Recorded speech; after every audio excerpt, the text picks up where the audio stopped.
алым сыры адамдарда біз ұққан, көз болбосо қайдан болмақ тирүүлүк. Көз доктурчу Кенжебаев Сатыбай, ақсылық қолу жегел улукман.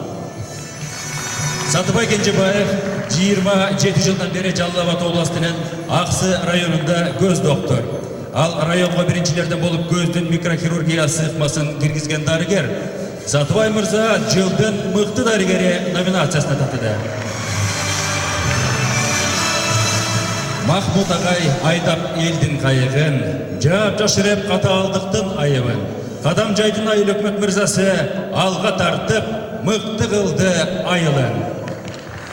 Махмут Докторов, глава села Кётурмёк Кадамжайского района Баткенской области.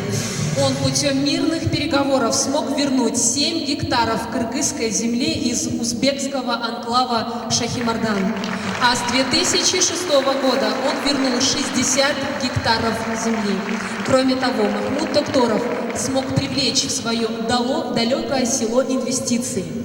Итак, Махмут Докторов – лучший глава сельской управы. Аплодисменты.